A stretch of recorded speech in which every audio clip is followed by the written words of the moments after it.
Hello, and welcome to the March 21st, 2018 edition of Shrewsbury Matters, a monthly show that presents a different perspective on the town's politics and problems.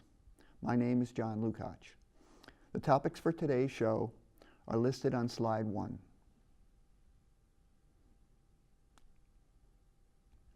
So first we have the marijuana question. I'm sure a lot of people are interested in that. We have the town's budget hearing process. The Finance Committee just completed its three Saturdays of hearings on the budget for 2019. The third topic is school budget problems, and the fourth is an update on some water system problems. So let's begin. Let's start with the marijuana question. In the next 2 months, Shrewsbury will have to decide whether it wants to allow marijuana commercial growing and selling operations in this town. So how do we decide that? Do we decide it legally? Well, no. That's out of our hands. The state has already decided that. Marijuana use is legal according to state law. So all Shrewsbury can do is prohibit all recreational marijuana facilities within its borders. It can't prohibit the use of recreational marijuana. Should we decide it on the basis of health issues? Well, this is problematical because there are conflicting studies on the health effects of marijuana at low and moderate consumption levels and when compared to alcohol consumption. Do we decide solely on expected tax revenues and economic growth? No, because these expected benefits could be more than outweighed by increased health and public safety costs. But speaking about public safety costs, particularly the issue of operating a vehicle under the influence, or OUI, would banning commercial marijuana operations in town be better or worse for public safety? Well, it depends. I believe that the answer depends on what neighboring towns decide to do. So far, I know that Worcester and Grafton will have recreational marijuana operations. That's already been decided in those towns. If all other neighboring towns decide not to allow recreational marijuana operations, then there is a high risk that Shrewsbury would become a magnet for marijuana users from these other towns, resulting in travel into Shrewsbury for the purposes of buying marijuana, and then likely more OUIs and other public safety problems. So under those conditions, it might be better if Shrewsbury voted to ban commercial marijuana operations in Shrewsbury.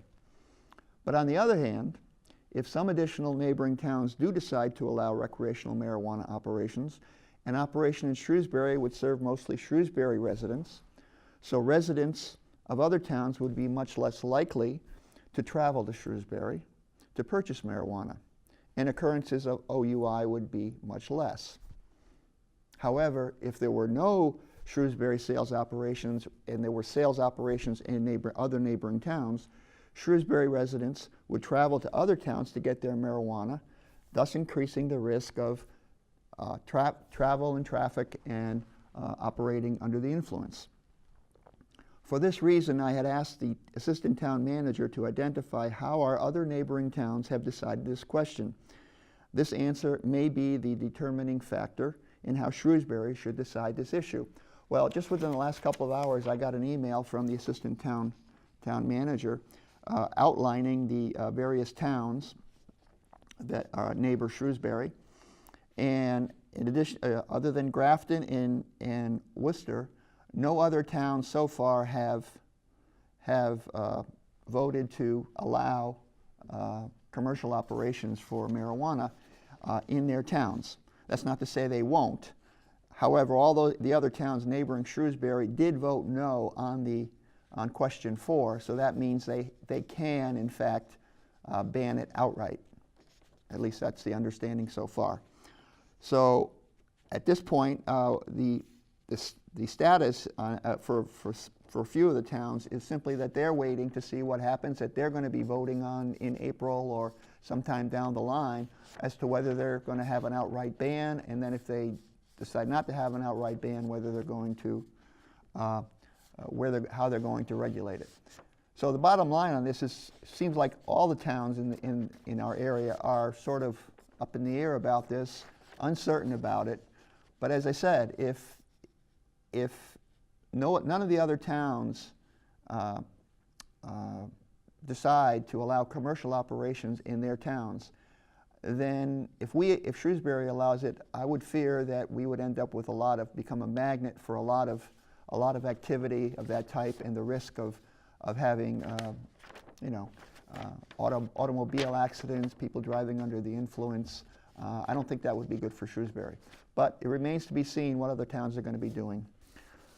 So anyway, with that said, let's move on to the second budget, the second item on the agenda, and that was the town's budget hearing process. If you watched any of the 3 days of recent budget hearings in front of the Finance Committee, you would have noticed how little time the Finance Committee devoted to its primary task, which is analyzing and questioning the budget accounts themselves. A basic task in reviewing budgets is to identify significant year-to-year proposed changes in budget amounts so that the causes for these changes can be identified. The Finance Committee failed to do this on a number of major accounts. For example, if we can go to slide 2, I've selected a couple of the accounts. This information came off of the Town Manager's exhibit titled Operating Budget Departmental Summary. As you can see, I show the proposed fiscal year 2019 amounts for these departments and the actual percentage change. Public buildings went down. The proposed budget for public buildings for 2019 went down 10%.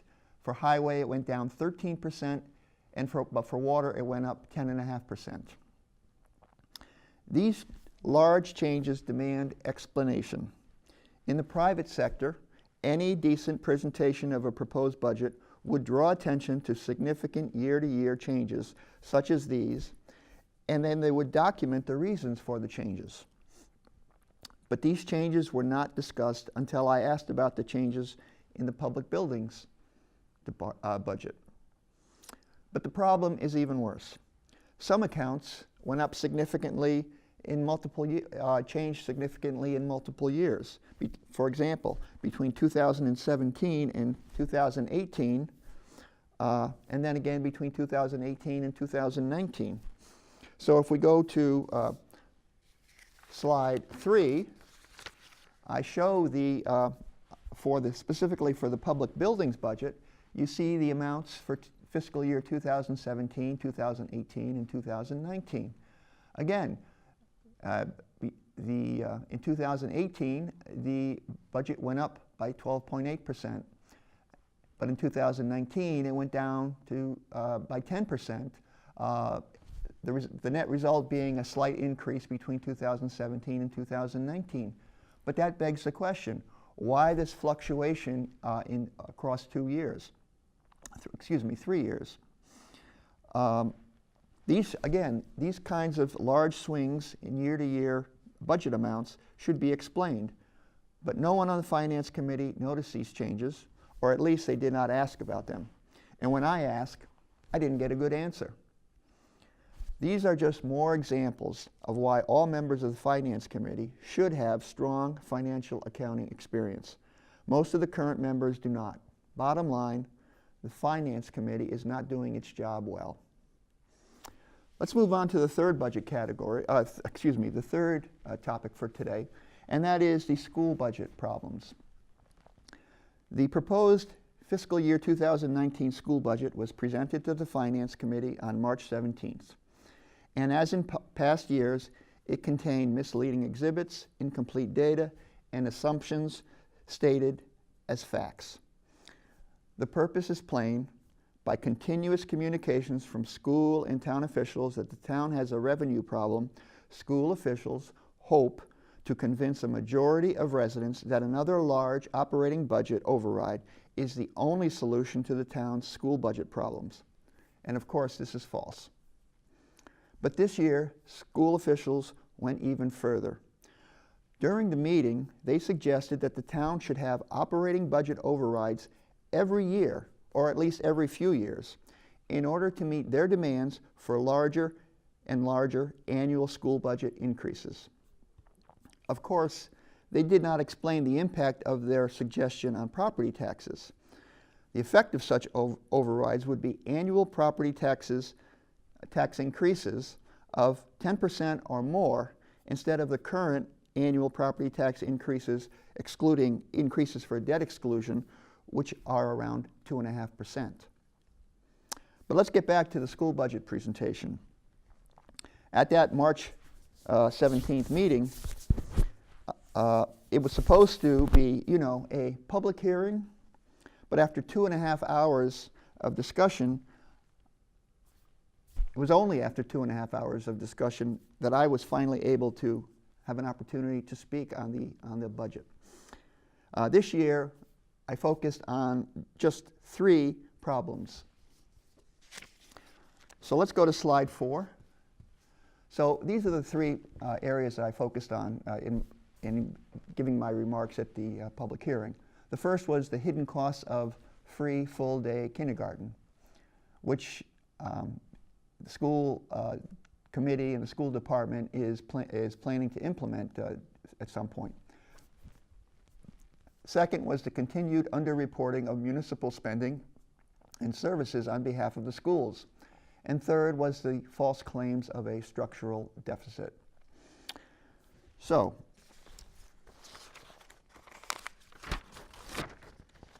the first problem, the free full-day kindergarten issue, is new. The second and third areas have been problems for many years. And I presented, so what I want to do is present most of the information that I gave at the hearing. So, first, as I said, the school committee has announced a plan to gradually eliminate tuition for all-day kindergarten. It said that the $400 per student reduction in 2019 will have no impact on the fiscal year 2019 budget because of available funds in the tuition account. Well, that's clearly a problem because the excess funds could be used to fund other programs that might be cut because of the gap between the town manager's recommended budget and the recommended budget of the superintendent.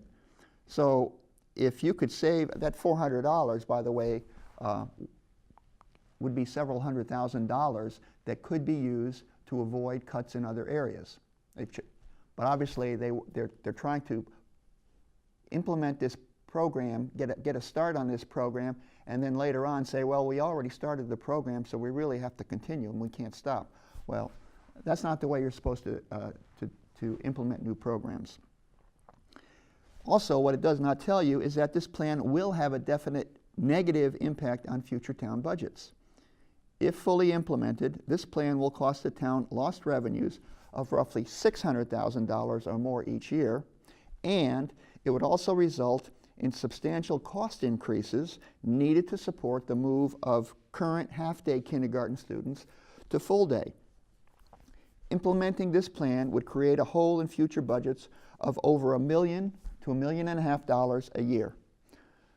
But the school committee is silent about how this hole would be filled. Now, town officials often complain about unfunded mandates from the state and federal governments. This plan is similar to an unfunded mandate, but it is one that the school committee is imposing on the town. But unlike state and federal mandates, town officials do not have to accept this kindergarten mandate from the school committee, nor should they. If the school committee wants free all-day kindergarten, they could arrange for a Proposition 2.5 operating budget override specifically for that purpose, asking taxpayers for the $1 million plus or whatever it would take in additional taxes to fund a complete free and full-day kindergarten program. Other towns do arrange operating budget override questions to put them on the ballot for these kinds of specific issues, asking for people to add new programs to whether the school department or other municipal departments. There's no reason why Shrewsbury shouldn't do the same. Let the voters decide. So let's switch back over and go to slide 5. I just want to summarize. So what we know is that the school committee has this plan to gradually move over to a full, free, all-day kindergarten program. The cost of that program is at least $1 to $1.5 million, and that money is not in the current budget. And that money would take away money from other areas, which would cause program and staff cuts unless the budget is increased. So there you go. Do we really want this kind of stealth program introduced into the budget at this particular point in time, and then have a problem next year and the year after as the plan continues to be implemented? I think that's a serious mistake. We need to have a discussion and understand the full consequences of that before we go ahead with this. Okay, so that was slide number 5. The second problem area with the school budget data was the continued underreporting of municipal spending. So school officials do not want to talk about municipal spending, let alone the underreporting of municipal spending on behalf of the schools. The only place in the superintendent's package where I could find any mention of this subject was on page 24 of the superintendent's budget recommendations, which are on the school website. So let's go to slide 6. Slide 6 is that part of page 24 which has this exhibit on it. The title of this exhibit is called Fiscal Summary, All Funds. The last line is, at the bottom, is town expenditures. The exhibit is as difficult to read in the superintendent's recommendation as it is on this slide. I wonder why. Anyway, let's go to slide 7. What I've done is I've extracted the data for fiscal year 2017 from that slide, and I've combined. I've just shown the special revenue funds as one line, just to make it a lot easier to read on this slide. So, if you take a look at that, you'll see that total funding spent or available for spending for Shrewsbury schools in fiscal year 2017 was $96.8 million, including debt costs. This is a much higher number than what is reported on other budget exhibits, and that's probably why school officials don't talk about it. The big difference between this exhibit and other school exhibits is that this one includes town expenditures, which are the value of spending and services by municipal departments on behalf of the schools. And in fiscal year 2017, as you can see, this value was $25.2 million. Now, a significant portion of that is for debt exclusion, servicing debt, but nevertheless, that's a very large number. So not only are these town expenditures almost never included in school budget exhibits, they are underreported. And this underreporting has serious consequences because town expenditures, excluding debt service, are a major factor in the state's calculation of per pupil expenditures. So I just want to read part of what I said to the Finance Committee on March 17th. In 2015, the town manager acknowledged that this spending was probably underreported by $1 million or more. And he promised the Finance Committee that he would do a thorough review of this problem. I actually have good reason to believe that the number is much higher. But his December 2015 report to the Finance Committee failed to address several key areas. And his January 2017 presentation to the Finance Committee, in company with the Assistant Superintendent of Schools and an auditor, also failed to address those issues. So I wrote a letter to the Finance Committee dated February 9th, 2017, in which I pointed out these failures and asked the Finance Committee to follow up. A year has passed and I have received no response from the Finance Committee or any town official on these issues. Why is this important? Because Shrewsbury's per pupil expenditures are calculated directly from total school spending. So when total school spending is underreported, the town's per pupil expenditures are also underreported. Therefore, until town officials can thoroughly demonstrate that all municipal spending and services on behalf of the school department are being accurately and completely reported, residents can and should dismiss all data provided by the school department on Shrewsbury's per pupil expenditures. So,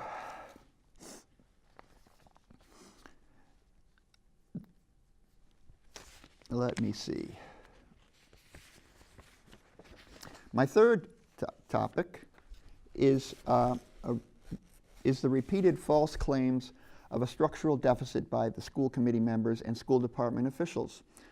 They continually claim that since over 80% of school spending is personnel and contractual, they have almost no control over cost increases. Thus, since revenues are not increasing as fast as these so-called uncontrollable school department cost increases, they say that the town has a structural deficit. But in fact, they have a lot more control over cost increases than they want people to believe, but they just simply don't exercise that control. Why? Well, contracts have expiration dates and are renegotiated periodically. The school committee and the school department are part of the negotiating process and could negotiate lower annual salary increases for school department employees.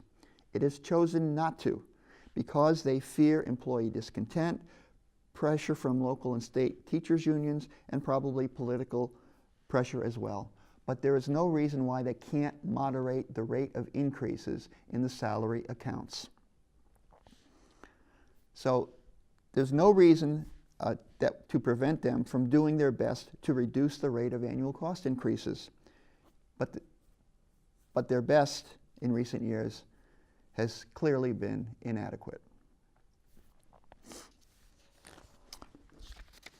So let's go back, and I just want to say one more thing on that, and that is that just because school officials and many town officials keep repeating this same argument about a structural deficit year after year, there's no reason to believe that it's true.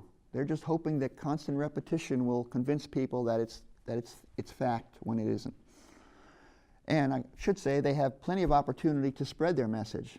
They use their control of programming on local cable stations 29 and 30, their cozy relationships with the local media, and their other communication channels such as newsletters and the PTOs to reinforce this false claim. But don't believe it. In reality, the constant insistence that Shrewsbury has a structural deficit is a form of propaganda, one that Shrewsbury residents should reject. So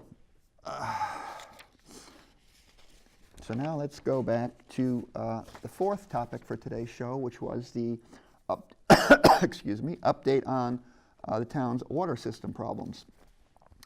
At the March 10th Finance Committee meeting, the water system was discussed, and there were 3 points that I wanted to make.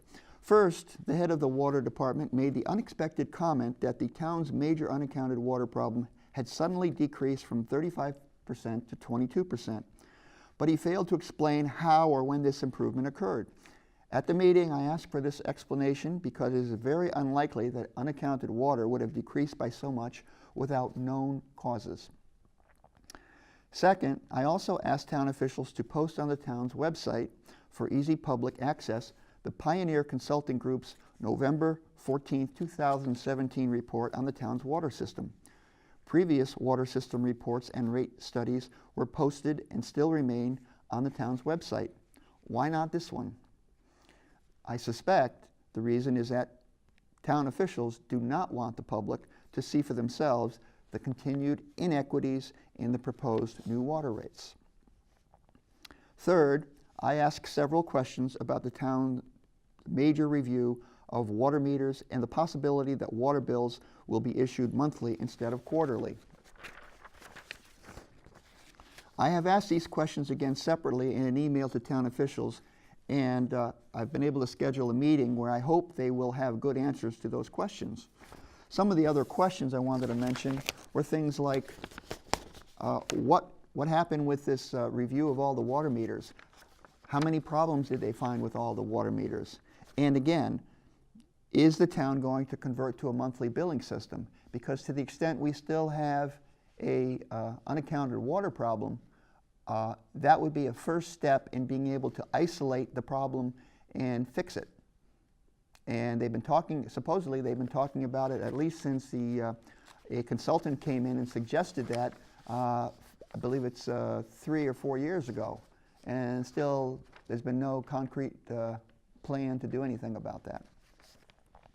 So I just want to go through and go back through the main topics for today. So if I just, let's see, let me go back and find my place.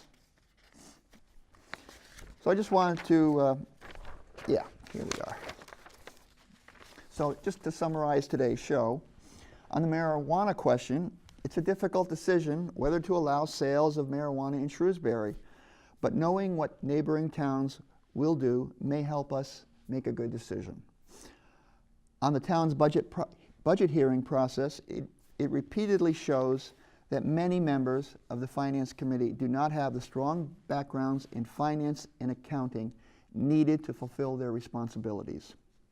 On school budget problems, the 3 points I made, the school committee should not start to enact a new and costly program of free all-day kindergarten unless it first explains what the full cost impact will be when fully implemented, and unless it knows that the funds needed will be available.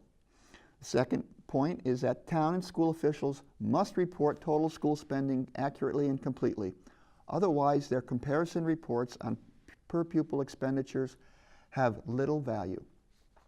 Third, school officials should stop complaining about a so-called structural deficit and start negotiating salary contracts that slow the rates of annual salary increases.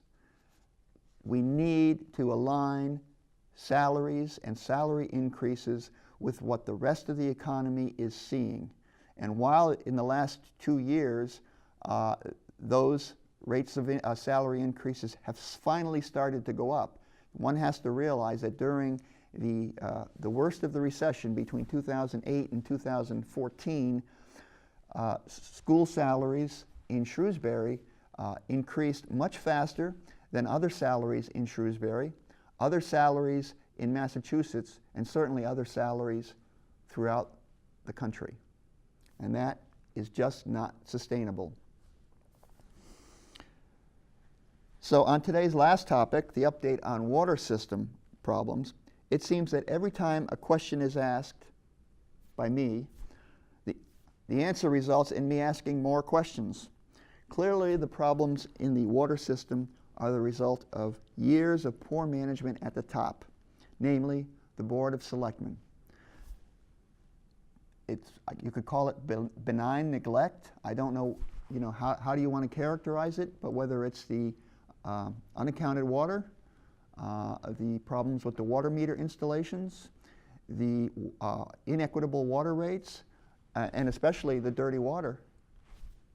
Who else can we look to for why we're having these problems, if not the Board of Selectmen, who are, after all, the town's water commissioners? Stay tuned for developments in all these areas, and thanks for watching. See you all next month.